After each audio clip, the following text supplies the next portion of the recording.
On est à l'exposition sur Saint-Roch-de-l'Achigan. Tu veux nous parler un peu de ton projet? Ben moi j'ai fait des tests pour voir comment fonctionnait la photosynthèse pour voir comment en gros fonctionnerait des habitats autonomes. Donc là j'ai fait des tests pendant 10 jours pour voir comment ça fonctionnerait. Tout fonctionnait à part une chose. C'est que les grillons, les autres partaient par en dessus et que c'était pas un varium mais du fan. Donc mais sinon l'eau fonctionnait parce que j'avais pris une bouteille de liqueur vide. J'ai fait un trou en dessous.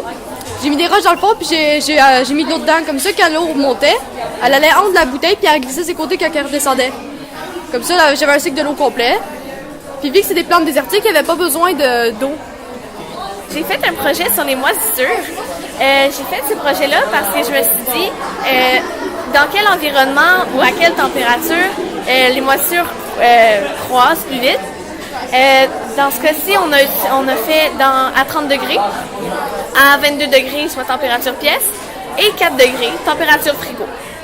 On a fait aussi à la clarté et à la noirceur. On a utilisé 3 sortes de pain, le pain blanc, le pain sans sucre et le pain brun, pour justement varier dans les sortes de pain. On a eu un résultat seulement avec le pain brun pour une seule tranche parmi plus d'une centaine. Ça a été un résultat assez impressionnant, on s'attendait à beaucoup plus. Curieusement, ça n'a pas été la moisissure classique du pain, le pénicillium. Ça a été une autre sorte de moisissure qu'on n'a pas pu identifier.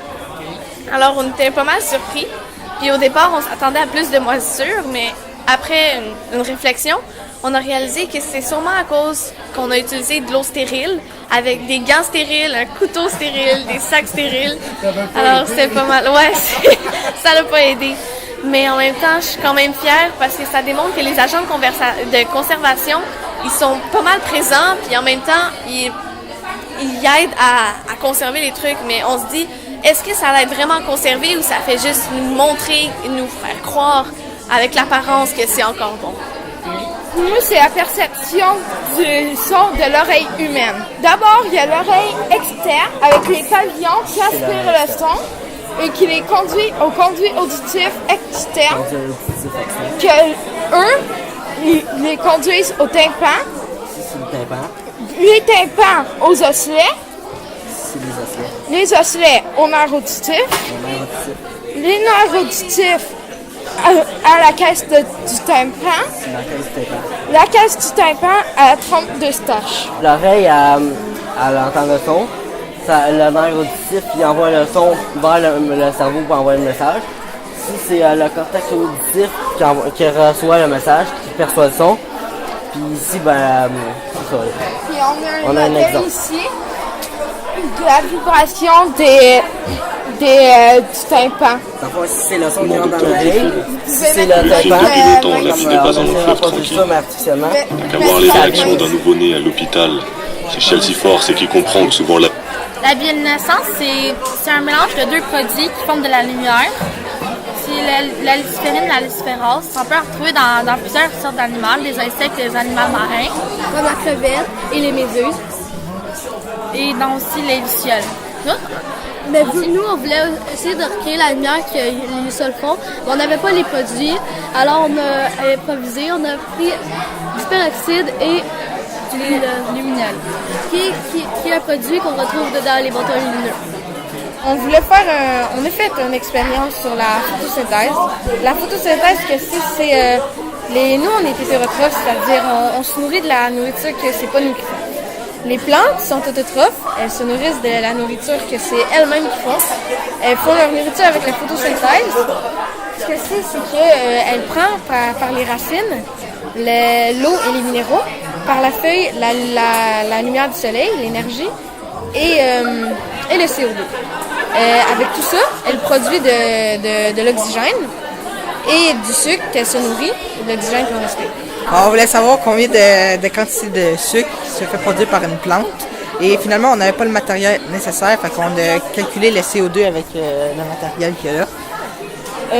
La photosynthèse est restée normalement parce que c'est la lumière naturelle dans le fond.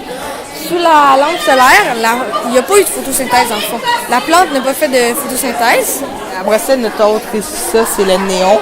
C'était pas beaucoup de photosynthèse, pareil comme la lumière naturelle. Elle a baissé, je pense, de quasiment 200 la CO2. Puis elle qui a fait le plus de photosynthèse, c'est la lumière UV. On est passé de 5008 à 318, puis il fallait qu'on en rajoute pour qu'elle continue. Maëlle voulait parler du daltonisme parce que son grand-père, lui, est daltonien. Moi, je l'ai rejoint parce que, en fait, j'avais pas encore de projet. On a fait une vulgarisation et non une expérimentation. L'aquaponie. OK. Qu'est-ce que vous avez appris là-dedans? Qu'on pouvait filtrer l'eau facilement par des bactéries. Ce serait mieux d'avoir ça parce que c'est plus santé, ça pousse plus vite. Puis ça gaspille pas d'eau puis ça pollue pas. Il y a 8 types de lasers. Il y a le laser à gaz, chimique, au colorant organique, à semi-conducteur. Il y a le laser solide. Il y a le laser à vapeur métallique. Il y a le laser à fibre et le laser à pompage au colorant optique. Il y a la classe 1, la classe 2, la classe 3A, la classe 3B et la classe 4. La classe 1, ben dans le fond, c'est vraiment pour jouer avec les animaux. La classe 2, c'est pour ceux qui ont des présentations à faire. Et la classe 3, c'est pour les DJ, ce qu'ils mettent les lumières. La classe 3B, c'est là, il faut commencer à avoir un permis parce que c'est très dangereux. Ça grave le bois. Et la classe 4, ça coupe le métal. L'expérience, moi, en fait, c'est l'attention. Pas l'attention comme j'ai de l'attention ou j'ai pas d'attention. OK. Puis ce que ça fait au cerveau. En fait, on a fait un test sur les personnes. On a fait un test sur le labyrinthe. Les tests, c'était le bruit, la lumière, le compass, puis musique, puis rien. C'était ça. Avec les résultats? Les résultats, en fait, on n'a pas pu l'avoir parce qu'il n'y avait pas assez de personnes. Puis il y avait eu une tempête de neige cette journée-là. Fait on a juste eu 3 personnes, puis on voulait pas donner des fausses notes. Fait qu'on l'a laissé faire. Puis en fait, ce que ça consistait, en fait, faire les communautés les personnes, puis avec différentes conditions qu'on vous a dit tantôt. Puis c'est pas mal ça. Ben nous, on parle principalement des empreintes digitales parce que c'est quelque chose qui a évolué. Avant, on reconnaissait pas que l'empreinte était unique. C'était pas vraiment développé. Maintenant, il y a des technologies qui admettons les lecteurs d'empreintes digitales, ils aident à ouvrir les téléphones cellulaires maintenant, des poignées de porte, puis c'est environ ça. La police aussi, elle utilise beaucoup les empreintes digitales pour les enquêtes puis les lieux de crime. C'est vraiment présent partout maintenant, là, la révolution biométrique. Nous autres, on parle des bactéries dans le yogourt.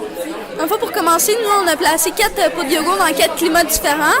À moins 20 degrés Celsius, à 4 degrés Celsius, à 21 degrés Celsius, la température de pièce, puis à 33 degrés Celsius. Après ça, on les a dilués parce que sinon, il y en a trop, fait qu'on n'est pas capable de les compter. Ici, on peut voir un diagramme à bande de nos résultats. Nos résultats ont donné que c'est à moins 20 que les bactéries croissent le plus rapidement. Ça, c'est de la gélose. C'est comme la nourriture à bactéries pour les faire grandir. On a étalé du yogourt dilué dessus. Puis après 3 jours, c'est venu plein de petites bactéries. On a mis des points noirs pour que plus ça soit visible. Moi, je me suis en fait, je me suis questionnée vers est-ce que la position assise, c'est une bonne position. Puis non, en fait, non. C'est néfaste pour les yeux, pour le dos, pour le cou, pour les tendons, pour les nerfs, pour la circulation sanguine, puis tout plein de trucs que je savais pas que c'était relié. En approfondissant mes recherches aussi, j'ai découvert comment aussi avoir une bonne posture. Au niveau des yeux, c'est les écrans d'ordinateur, tablettes et cellulaires qu'on a tendance à mettre trop proche de nos yeux. Alors, c'est important de garder une distance de 50 à 70 cm, ce qui est quand même beaucoup. Au niveau aussi pour le dos, c'est bien important de rester droit dans notre chaise, occuper tout l'espace qu'on a et bien caler notre dos dans le dossier. On parle des plantes carnivores, mais en fait, on devrait plutôt appeler ça des plantes insectivores. Contrairement à ce que des gens peuvent penser, ça peut pas manger d'humains. Ça ne mange que des insectes, des sauterelles, des araignées. Tout ce qui est assez petit pour entrer dans une bouche d'une dionée. Et ici, notre cobaye d'expérience, c'est-à-dire une drosera. C'est une plante qui est pour capturer des insectes. Les insectes sont attirés par la plante elle-même. Et disons qu'elle reste collée là. Et chaque fois qu'elle bouge, c'est lent, mais ça s'enroule autour. Fait que là, quand c'est enroulé autour, ça commence à manger. C'était intéressant. J'ai appris de nouvelles trucs sur les plantes insectivores. Et leurs lieux, je pensais pas qu'il y en avait qui vivaient dans des marais, dans des lieux, dans des montagnes et tout ça. C'était intéressant. Audrey-Anne Beauce, Jacob Carignan-Bureau, Maude Crépeau, Océane Dupuis, Xavier Garriépi, Oswald Onvou, Océane Jacques, Mallory Lavoie, Johan Lefebvre, Noémie Léonard, Charles Milouin, Daphné Ouellette, Maude Berthier, Jacob Piché, Simon Olivier Soucy, Alexis Thibault,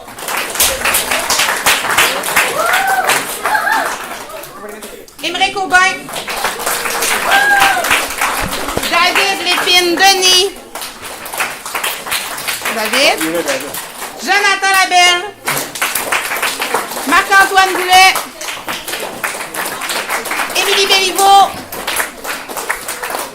Maude Souligny, Jason Desroches, Jacob Derry, Gabriel Camira, William Etier, Samuel Riel, Jade Garriépi, Jim Lapointe, Zachary Leblanc-Pimparé, Mégane Blouin, Robert Despatie, Isaac Bourassa, Maëlle Michaud, Émilie Roy-Gauthier,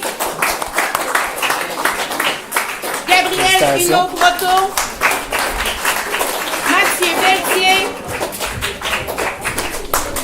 David Touga. Donc, félicitations à tous, vous pouvez être fiers de votre travail.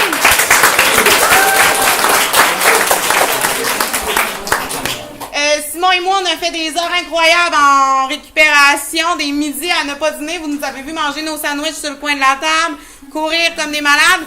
Il y a Nadine Desforges qui a quitté, mais qui a fait un travail de fou en arrière-plan aussi, qui a tout préparé, les plans, l'aménagement de la salle. Nos deux techniciennes de laboratoire, elles sont donc incroyables. Catherine Duronpin et Claudine Pénard. Donc, on tient à les remercier de façon efficace. Nous en sommes à la tenue, à la remise des prix officiels. Je vous avais parlé qu'il y aurait des bourses rattachées à ça. Je vous rappelle qu'il y a pour la 3e position une bourse de 50 $ qui est remise par l'école, en plus d'une participation à l'Expo Sciences régionale qui aura lieu le 1er 2 avril prochain à Trois-Rivières. C'est avec beaucoup de plaisir que nous offrons notre 3e position à Alexis Thibault et Johan Lefebvre.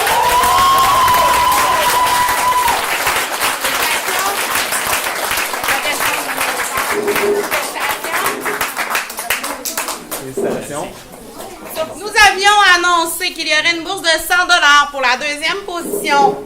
Malheureusement, on a un beau problème. Nous n'avons pas de 2e position. C'est après discussion avec les membres de la direction, il a été convenu qu'il y aurait 2 bourses de 150 $ de remise.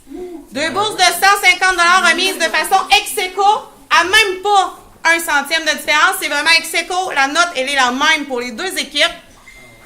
Nous sommes très fiers d'envoyer à l'Expo Sciences régionale pour représenter l'école secondaire de l'Achigan, Émeric Aubin.